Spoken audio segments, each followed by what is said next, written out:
What do you get when you combine world-renowned faculty, hundreds of participants of Stanford's executive education online program, and an expert in strategic communications and a podcast host? Me to we. This event is one of my favorite all year on the Stanford campus. And today we have a special episode from this event. Matt Abrahams took the stage with 4 of the GSB's most popular faculty members to learn more about their research and how it applies to improving our communication.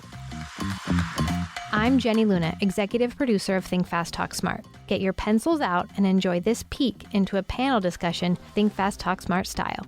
And stay tuned after the episode to hear from Stanford lead participants as they share their learnings from courses with professors featured in this episode. And without further ado, let's welcome Strategic Communications lecturer and podcast host, Matt Abrahams.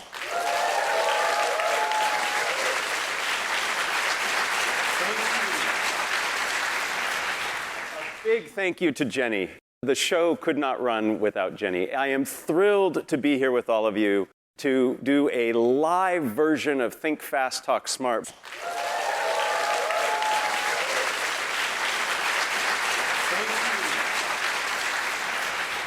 It is my distinct privilege now not only to host the podcast in general, but to host this event for you today. 4 esteemed GSB faculty members are joining us. We're going to have a bit of a conversation. Shall we get started? Yeah. Excellent. Michele, welcome. For those of you who don't know Michele Gelfand is the John H. Scully Professor in Cross-Cultural Management and a Professor of Organizational Behavior. Michele's research explores cross-cultural organizational behavior, negotiation, conflict, and diversity. And she is the author of Rule Makers, Rule Breakers, How Tight and Loose Cultures Wire the World. And Michele and I had 2 lovely conversations on the podcast. We talked about conflict, we talked about negotiation. I apply some of the things you taught me in my life with my 2 teenagers. Thank you. When we were together, we talked a lot about your useful tips to manage conflict and negotiation. And many of the challenging issues in the world today are affecting our work and our personal relationships. Can you provide some ideas on how we can best navigate and manage conflicts around broader societal issues that affect us in our everyday lives? Sure. And first, I want to welcome all the leaders back to campus. We're so happy to have you here. Woo! So what's fascinating is that negotiation happens all the time, but many of us leave a lot of value at the table. And what we know from research is that often that's because we are either too competitive or we're actually too cooperative. So it's trying to have a mixture of cooperation and competition that really helps us to create the best deals. And that means really 2 things. We need to really be firm on our own interests and our priorities, but also be looking out to listen to what the priorities and interests are of our counterparts. So as an example, you could think about 2 sisters fighting over an orange. And at first glance, it looks like just split it down the middle or one's going to take it all. But if they discover that one sister wants the peel to make a cake and the other sister wants the pulp to eat it, they can actually both win. And that's an example of understanding underlying interests. Just one other example. It's going to sound a little stereotypical, but this is negotiation with my husband and I. I want to go to the spa at the beach, and he wants to go to a log cabin in the mountains. Now, first glance, it looks like we're going to go on separate vacations. But we discover that my priority is the spa, and his priority are the mountains. And so if we can figure that out, we can go to a spa in the mountains. And so that's really essence of understanding interest-based negotiation. The other thing I've been thinking a lot about is how we conceptualize negotiation, the metaphors we have that we bring to the negotiation table that really affect what we're doing. Is this a battle? Is it a sport? Is it a dance? Or some people I interview say it's like visiting a dentist, the necessary evil. Those metaphors really affect how we behave. And so we really should be mindful of the metaphors we bring to the table because sometimes they can be mismatched. We don't want to bring a very cooperative metaphor like dating to a distributive one-issue task type of negotiation. That's really ineffective. Likewise, we don't want to bring a sports or battle metaphor to a very integrative, multi-issue type of negotiation. And so it's really about minding our metaphors and even creating a shared metaphor with our counterparts. What are we doing here? Creative puzzle-solving types of metaphors really are very constructive in this regard. I like this idea of minding your metaphors. And I think in our personal lives and our professional lives, we bring those metaphors to bear. And sometimes the conflict is over the metaphor we're using, That's right. less over what we're saying. So I challenge all of us, and I need to think about this myself. I know when I have to give my kids some strict news, I prepare for battle. And maybe what I need to do is prepare for something different. Yeah. And so I like that. Thank you. So next, Brian, I'd like to come to you. Brian Lowery is the Walter Kenneth Kilpatrick Professor of Organizational Behavior co-director of Stanford's Institute on Race, and host of the podcast, Know What You See, and you should all tune into it. Brian's research explores the ways individuals understand inequality, and more recently, the ways relationships shape our experience of meaning in life. Brian also wrote the book Selfless, The Social Creation of You. Since we last spoke, Brian, you became the co-director of Stanford's Institute on Race. I'm wondering if you can share with us some of the efforts of the Institute and what are some things those in the audience can take back around the issues of race to their firms? Yeah, so welcome. It's good to see you all in person.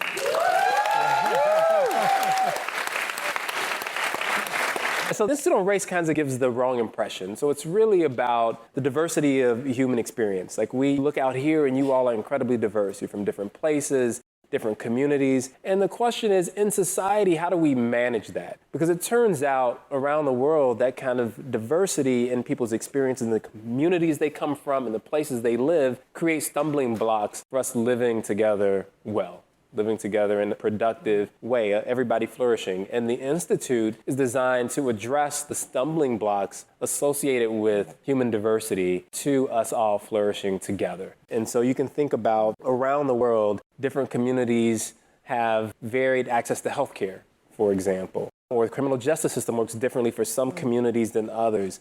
And the reason I don't want to focus on race is because in the United States, race means something very particular. But in every community, in every country, there's some division. And you might not call it race, you might call it something else.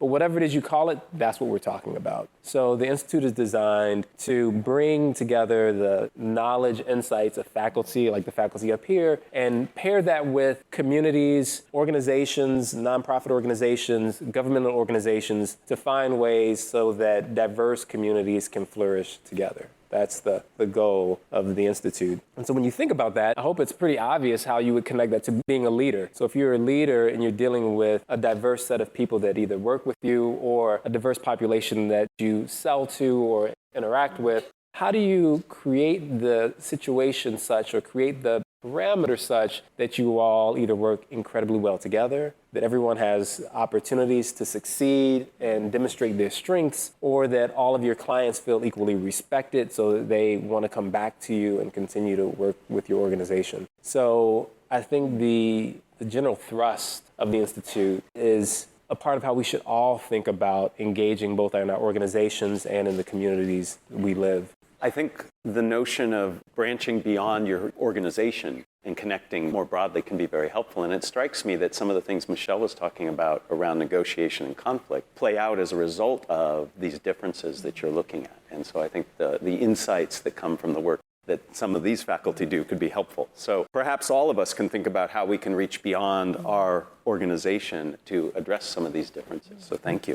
Deb, thank you for being here. Deb Gruenfeld is the Joseph McDonald Professor of Organizational Behavior, and Deb's research examines power and group dynamics. Deb is the author of Acting with Power, Why We Are More Powerful Than We Believe. The class you teach is amazingly popular and helpful to our students. You were also one of the very first guests on the If Then podcast, and I really enjoyed listening and learning from you on that. When we spoke, we were in the midst of the pandemic. We talked a lot about the things we can do to enhance our status and power.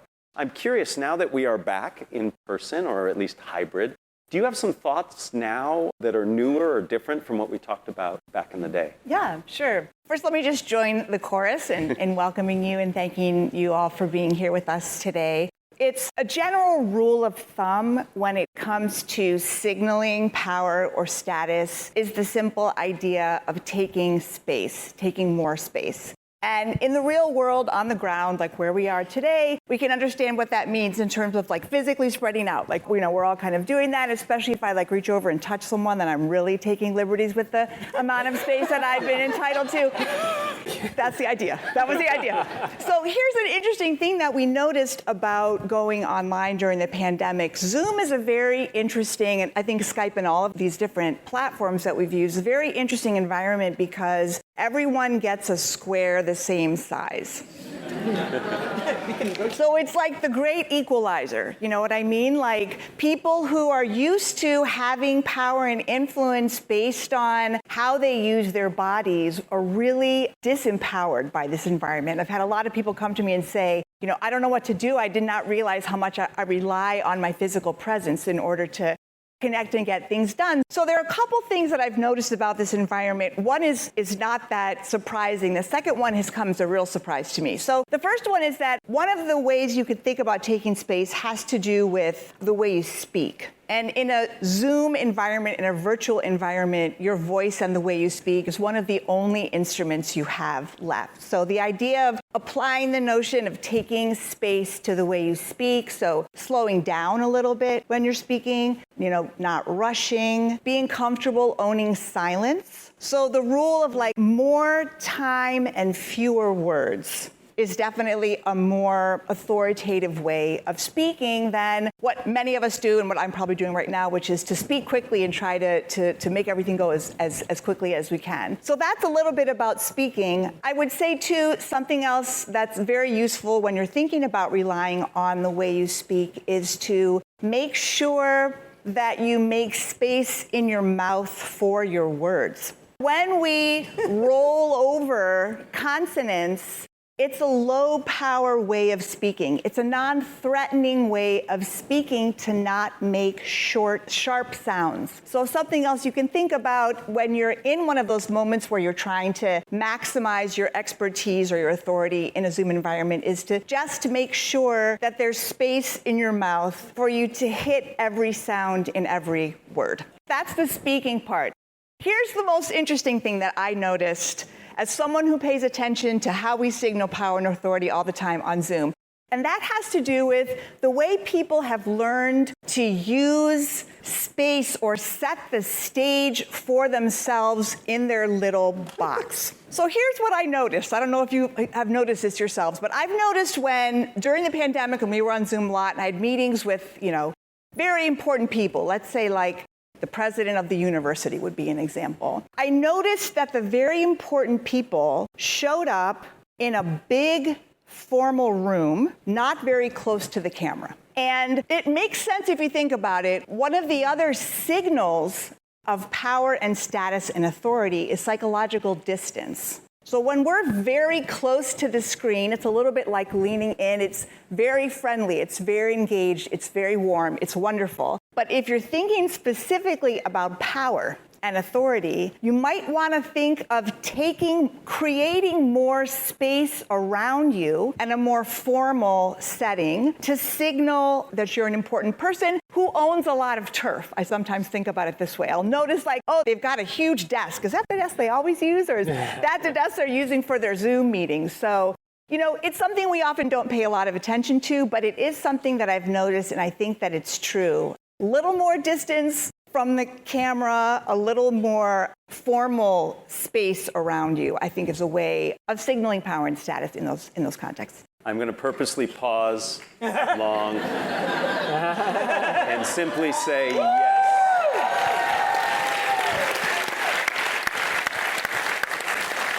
I will just add one pet peeve I have. Please, for goodness sake, get good lighting. I cannot, it just drives me nuts. People look like they're in the witness protection program.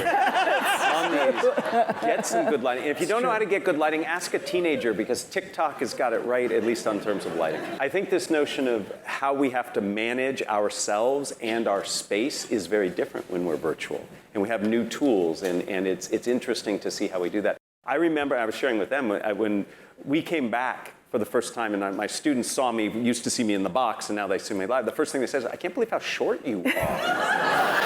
Right? And so we form perceptions of people. So thank you for that. And I'm thankful we're in person and not virtual.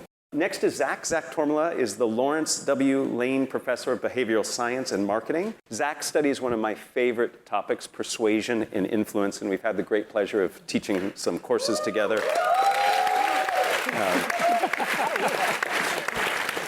Zak, when we spoke on the podcast, we talked about the importance and relevance of capturing people's attention. long enough so we can actually persuade them. You have some new research out on pronouns, specifically the word you. Can you share with us about what you found in your work and help us learn how we can leverage it? That's not how you do it. Oh, okay, all right. So don't do that. All right, good. Just kidding. Hey everybody, welcome. I'm Zach. It's good to see all of you. I teach persuasion in the lead course, so if any of you are out there, great to work in the crowd a little bit. Yeah, hey. And I'm a little self-conscious about how I'm speaking right now after hearing about rolling consonants, and I don't even know what that means. I'm probably doing it. I'm worried. I'm not doing it. The pronoun research. So in persuasion, you won't be surprised to hear that language and word choice matters a lot when you're trying to reach people. For those of you who have taken my course, you already heard a little bit about the word you and how the word you can be engaging. And so there's long-standing research in this area showing that when you use the word you in the opening lines of some pitch or message, it makes your message feel more personally relevant to the audience or the recipient, even if it's a generic use of the word you. But there's something about the word you that makes us feel individually responsible or weighing in or evaluating something. So the word you is a really good way to engage your audience. Often, though, this is kind of coming around to the newer research, often when we're interacting with somebody that we're hoping to move or shift or persuade in some way, we might be in a more adversarial context, or maybe there's disagreement, we have different perspectives on some issue, we're debating, arguing, and so on. What we found in some of our recent research is that the word you, although it still engages the audience, it still gets their attention and holds it gets them to think a little bit more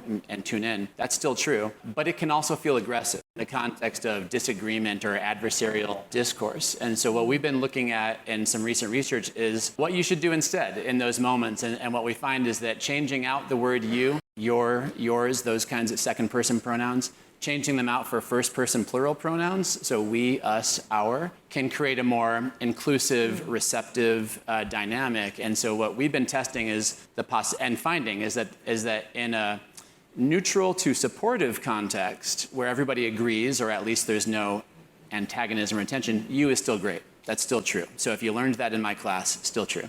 But in those adversarial contexts, it can backfire. It grabs attention, but it makes you seem unreceptive. It makes you seem like you're more aggressive, and that triggers resistance in your audience. And so when you say we, us, our instead, so instead of saying something like, you're getting this wrong, you don't understand this, you might say, we're getting this wrong, we don't understand this, something that simple. Suddenly you seem open, you seem receptive, and your receptiveness elicits receptiveness from your audience. If they sense that you're open, they'll be more open in response. And what we've found in our research in this area is that feeling of receptiveness following the words like us, we, our in these settings, it facilitates persuasion. It makes people more willing to engage with the speaker in future tasks or future conversations, and it decreases the likelihood that you'll get censored or that your content will get blocked in some way. So we have a bunch of experiments where we put people in the role of information moderator, where they get to weigh in on a discourse that's happening, say in an online discussion group on Reddit or something. And the more people use the word we in their disagreeing messages, the less likely they are to be censored.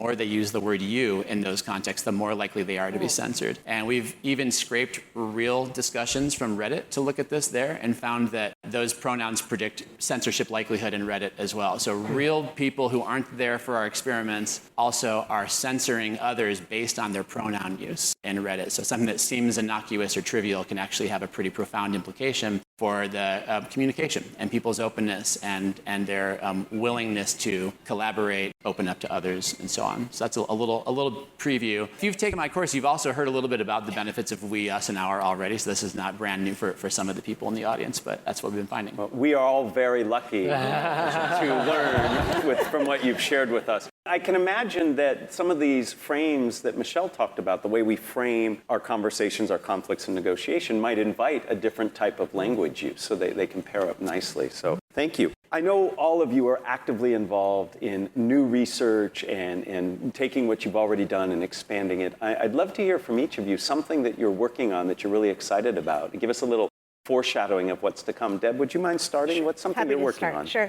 kind of building off what I said earlier, a lot of the work that I've done most recently has looked at what I call acting with power, and it really has to do with the choices that we make about how we show up in different kinds of contexts and how we can be more intentional about that. What I've become really interested in lately is how investors make decisions about which teams seem like a good bet based on how the teams show up. And I've started to talk with investors about this. They are 100% sure that they're attentive to this, but they have no idea what they're noticing, what they're paying attention to. So I'm super excited to try to get into this. One of the early ideas I have about it has to do with whether startup teams, these small teams, are coming in very hierarchical with a clear division of labor, with an obvious leader and others playing very specific roles, versus coming in more egalitarian, trying to give everyone speaking time. I'm also interested in whether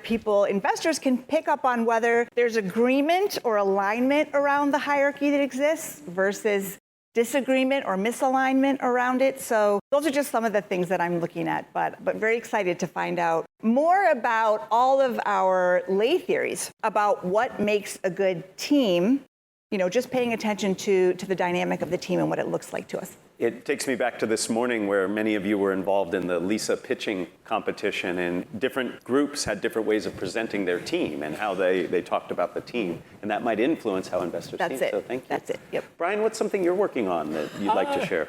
I'm interested in meaningfulness in life right now. So what makes life feel meaningful is kind of what I'm focused on right now. And we're just backstage, I was talking about this. I think that people often confuse achievement with meaning. Mm-hmm. So one way to think about it is imagine that you're thirsty, but you don't know you're thirsty. You feel hungry. And so you keep eating, but you're not satisfied because it's not hunger, it's thirst. And I think achievement and meaning are a little bit like that. Sometimes we think what we need is more achievement. What we need is get a better job, make more money, get a better home. And we chase those things because we think they're going to make us feel better.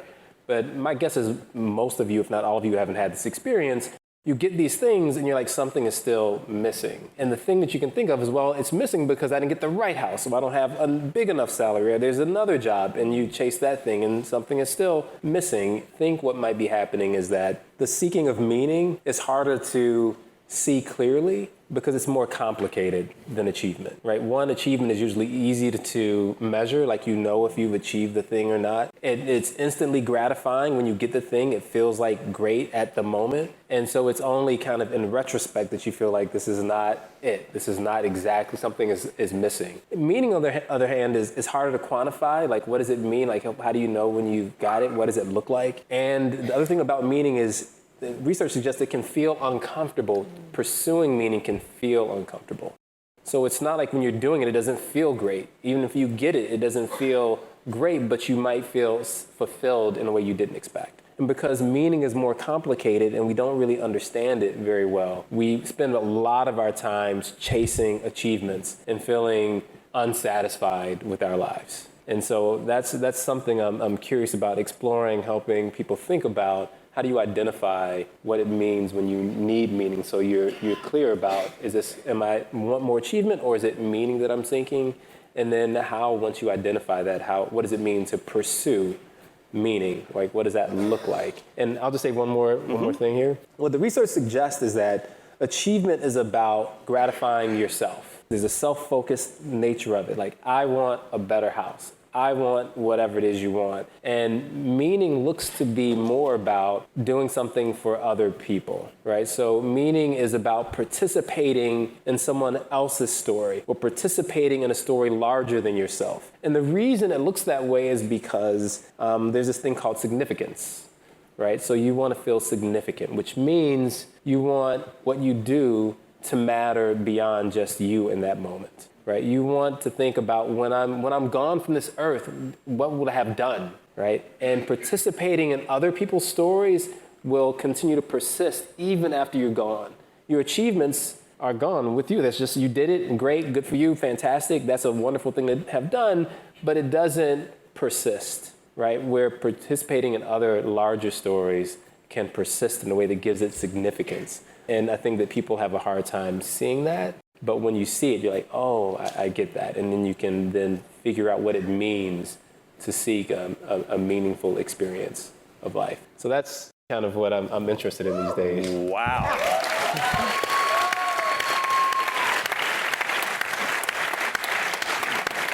That is deep and really, really important. And I think those in this room are part of a program that is helping us define significance and what it means to have a meaningful and purposeful life. Michele, what's something you're studying and what has you excited? I'm a cross-cultural psychologist, which means that I somehow get paid to study human behavior around the world. It's really a scam that I get this. And culture is a really interesting puzzle because it's all around us, it's omnipresent, but it's invisible, and it's affecting us all the time. And as cross-cultural psychologists, what we try to do is make culture visible. We try to measure culture at different levels of analysis so that we can then understand why does it evolve the way it does, what consequences does it have, trade-offs does it provide, and maybe most importantly, how do we manage it? How can we negotiate culture as we need to do that? And some of the work that I do is on how strict or permissive norms are around the world. Some of our work has been categorizing nations around the world for how tight or loose they are. Singapore, Japan, Austria, they tend to, in our data, veer tight. Brazil, Greece, the Netherlands, the US tends to veer loose. And we've now discovered some of the factors that caused the evolution that it was surprising to us. And we're looking at that across different levels. For example, we know that tight cultures around the world have had a lot of threat in their histories. They've had chronic natural disasters, invasions. They've had actually to come together more often than loose cultures that have had less threat. And actually rules help us to coordinate to survive threat. And we see this dimension applying across levels. We've now zoomed into the US and we can reclassify the 50 states in terms of how tight or loose they are. We just published a book about tight loose in Iraq across the 18 governance. And also India, we're now exploring tight loose across the 28 states in India. And what's really exciting is to see some similar features that we see at the national level causing the evolution of tightness at the state level and similar consequences. We're now zooming into organizations, and you can imagine all of you are working in contexts where you can sort of think, do we lean tight? Do we have a lot of rules and reliable punishments when people deviate, or do we have more latitude? And in fact, the same pattern we see exists at this level. Industries like manufacturing and hospitals, the military, veer tight because they have a lot of safety issues and a lot of threat. Or other contexts have a lot of public accountability, like law firms, counting, and that makes for the need for rules. High tech has much more latitude, and so we can see tight loose at that level of analysis. And what we're doing right now is actually starting to think about what happens when organizations get misaligned. They get too tight or too loose. It's like a Goldilocks story. We might need to veer tight or loose because of our environments, but sometimes we get too tight and we need to insert some flexibility into those systems. We call that flexible tightness. Sometimes we get uber loose, and we have to insert some accountability into those settings, some structure. We call that structured looseness. And so we're trying to help leaders be more ambidextrous. In fact, think about, analyze the rules in your organization, make them visible, and think about, are you really calibrated? Should you be trying to pivot in one direction or the other? And what are the sources of resistance that you might encounter? And so it's really around ambidexterity. I'll just say I have a tight loose mindset quiz on my website, so you can take it, and it will give you a sense of really your own default. Do you like a lot of rules and structure and want to avoid making mistakes? Or do you actually not notice rules as much, maybe a little more risk-taking, maybe a little more impulsive? And neither is right or wrong, but it helps us to understand ourselves. Culture really starts, first of all, understanding ourselves, putting a mirror to ourselves so that we can then understand the people around us as well. And I'll just say one more thing. I veer moderately loose on my own scale, and my husband is a lawyer, and he veers pretty tight. And in fact, our biggest source of disagreement is how I load the dishwasher. He gets deeply disturbed. I mean, deeply disturbed. He now won't even let me load the dishwasher, or he redoes it. You have the forks down? Yeah, I mean, it's kind of a work of art, you know? It is kind of nice to think about this as it affects our everyday conflicts also. We've been collecting a lot of data on conflicts people experience through a tight, loose lens. So if you have some stories, please reach out and take the quiz. Thank you for sharing that. As somebody who leans pretty loose in general, but I'm definitely pretty dogmatic about the dishwasher. But you actually helped give me a term to label where the podcast actually is. We started very loose, and we, as we are growing, we need to bring some structure in. I like this notion of structured looseness. I think that's a really interesting, that's the phase we're in. So thank you for that term. Zak, what's something you're researching? I'm sorry, what is something all of us could learn from you that you are now studying? That's not how you do it. I know. I will get it right at some point. Yeah, okay, so the research I've been doing lately, I think it's going to sound a little smaller. It's a little bit more micro level stuff in some ways. Again, getting to word choice, it was just something I was talking about before. One of the things we're looking at lately is how people frame changes that they are claiming exist in a way to persuade an audience. So let me give you an example. Let's say that you're reading about a scientific finding, and we'll just make this a persuasion finding to keep it on theme here. And the finding is that if you can get your audience to nod their head while they listen to your pitch, you'll increase their agreement with what you're saying. Or you could say, if you get your audience to shake their head left and right while they listen to your pitch, you'll decrease their agreement with what you're saying. We've been looking lately at how people respond to these different claims. They're basically saying the same thing. If you put people in an experiment, you could have half of the participants nod their heads, half of them shake their heads, measure agreement, and you could compare those. You could talk about that as nodding increases in agreement relative to shaking, or shaking decreases agreement relative to nodding. And scientific communication often makes claims like this, and this is a little bit of the inspiration for this research, is that often a researcher has manipulated some variable in their study. You're in condition A or condition B, and then they'll claim that B increases the outcome or A decreases the outcome. So what's the impact? What we find is that even when you're describing the same fundamental phenomenon, people think increases are bigger deals than decreases. So if you ask people, how big a change do you think it creates in agreement in that example? People say, bigger. It's bigger if it was an increase direction compared to a decrease direction. Also, based on that, people will say that research deserves more funding if it's studying an increase rather than a decrease. It deserves to be published more if it studies increases rather than decrease. It feels more important. And so we have people read scientific findings and actually estimate the size of the effect that's being described, and we see this pattern there. And we're also looking at real scientific communication outside of our lab context and find that when researchers talk about their effects in increased terms, they're more likely to be cited by other researchers down the road than if they talk about their findings or their effects in decreased terms. So we started to extend this into regular persuasion, not just scientific communication, and find that people who claim that the thing they're trying to pitch you on increases some desirable outcome, people are more willing to buy that thing or to want that thing than if they're claiming that it decreases something. Let's say that if you adopt my new healthy eating program, it increases your healthy eating or it decreases your unhealthy eating. People are more impressed. They think it's a bigger deal if you increase the healthy eating, even if ultimately you're making people you're creating the same health improvement either way. People like the increase more than the decrease. Wow, you've definitely increased our knowledge on our word use. Thank you. You did it right. I did it right. See, I did it. Thank you. Wow. I hope you enjoyed our Think Fast, Talk Smart live episode as much as I did. Before we end, I'm excited for you to hear from one of our Stanford lead participants, sharing their learning from Brian Lowery's class. My name is Meredith Aiken, and I'm from Vancouver, British Columbia.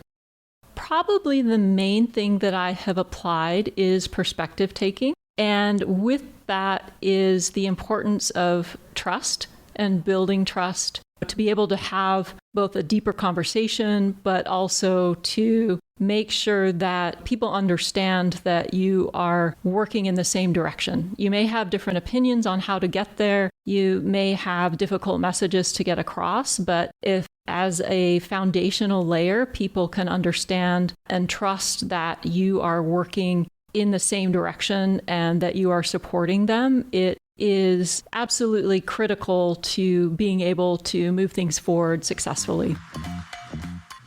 Thank you for joining us for another episode of Think Fast, Talk Smart, the podcast from Stanford Graduate School of Business. To learn more from our 4 guests, please listen to episode 67 with Michele Gelfand, episode 84 with Brian Lowery, episode 11 with Zak Tormala, and episode 12 with Deb Gruenfeld. This episode was produced by Jenny Luna, Podium Podcast Company, and me, Matt Abrahams. Our music is from Floyd Wonder. Please find us on YouTube and wherever you get your podcasts. Be sure to subscribe and rate us. Also, follow us on LinkedIn and Instagram. And check out fastersmarter.io for deep dive videos, English language learning content, and our newsletter.